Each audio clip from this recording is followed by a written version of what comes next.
उस देश का रुपया गिरता है जिस देश की सरकार गिरी हो। ये कथन हमारे लोकप्रिय प्रधानमंत्री जी श्री मोदी जी ने उस समय कहा था जिस समय वो गुजरात के मुख्यमंत्री होते थे।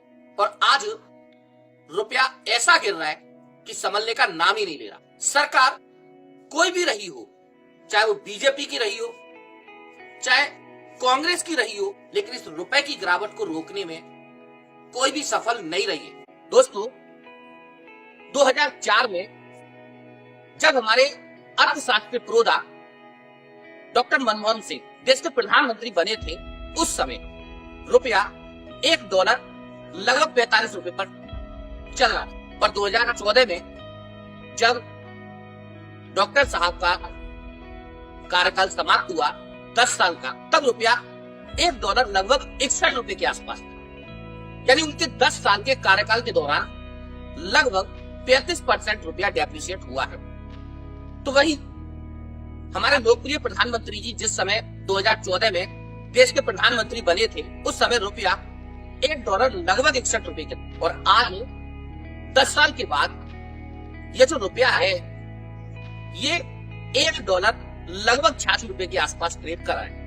यानी मोदी जी के 10 साल के कार्यकाल के दौरान इसमें लगभग 41% की गिरावट आई है। तो दोस्तों, सरकार कोई भी रही है, रुपए की गिरावट को रोकने में सफल नहीं रही।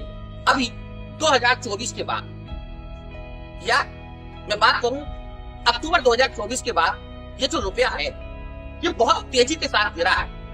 और इतनी तेजी के साथ गिर रहा है कि इसको संभालना आरबीआई के लिए भी बहुत मुश्किल साबित हो रहा है। तो दोस्तों, जानते हैं इस वीडियो में कि ऐसा क्या है जिसकी वजह से लगातार ये रुपया गिरता ही जा। दोस्तों, 2020 में जब कोरोना आया था, या मैं कहूं कोरोना के बाद, जहां पूरी दुनिया भर की अर्थव्यवस्थाएं चरमरा गई, उनकी आर्थिक हालत खराब, वहीं पूरी दुनिया में सबसे फास्टेस्ट जो रिकवरी दिखाने वाला देश था वो हमारा प्यारा भारत था। भारत ने पूरी दुनिया में सबसे फास्टेस्ट कोरोना के बाद रिकवरी की। और इस रिकवरी के पीछे हमारी जो सरकार है उसकी कुछ आर्थिक नीतियां भी नहीं। सरकार ने जिस तरीके से इस कोरोना से निपटने के लिए आत्मनिर्भर भारत अभियान का पैकेज दिया, 2020 के बाद लगातार अपना जो कैपिटल एक्सपेंडिचर है उसको बढ़ाया, साथ ही साथ कैपिटल एक्सपेंडिचर बढ़ाने के साथ साथ अपना जो बजट घाटा है उसको लगातार कम किया है। और इन आर्थिक नीतियों का परिणाम रहा है कि इंडिया पूरी दुनिया में कोरोना के बाद सबसे ज्यादा फास्टेस्ट रिकवरी करने वाला देश बना है।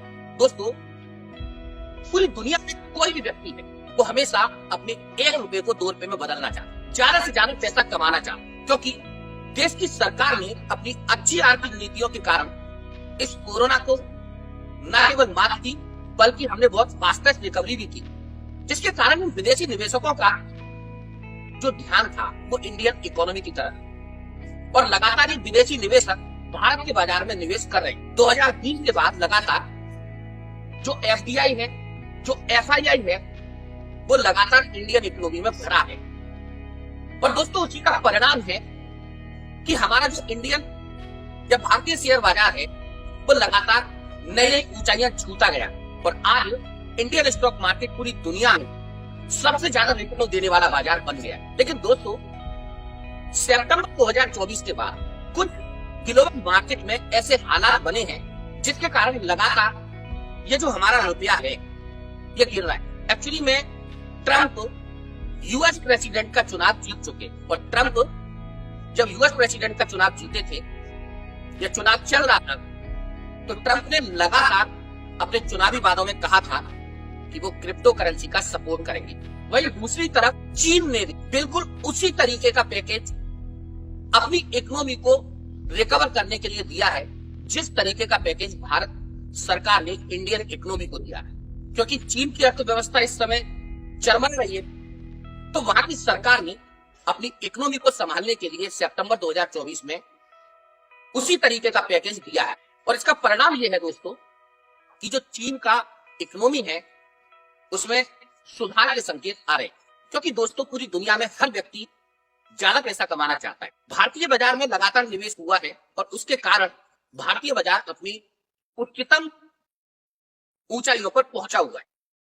तो इन विदेशी निवेशकों को क्या लगता है कि जो चीन का बाजार है, जो अपने निम्नतम स्तर पर है, वो आज सस्ता है भारत की। वहीं ये विदेशी निवेशक ये भी उम्मीद करते हैं कि ट्रंप के यूएस प्रेसिडेंट बनने के बाद जो क्रिप्टो करेंसी है उसमें और भी ज्यादा तेजी के साथ ग्रोथ देखने को मिलेगी।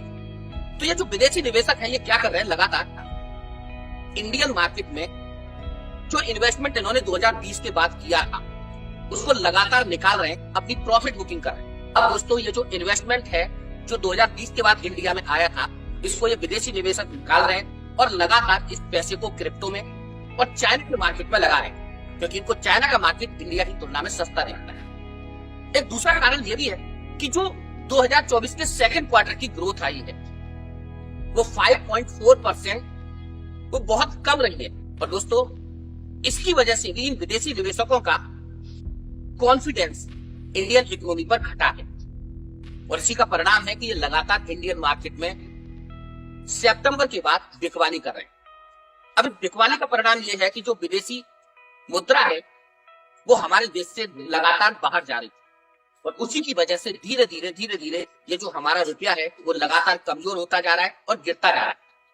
पर दोस्तों ये बिकवाली ऐसा अनुमान है कि आने वाले 3 से 4 महीने और रहेगी। तो संभव है कि आने वाले 3 से 4 महीने में ये जो रुपए की गिरावट है ये आपको और भी अधिक दिखाई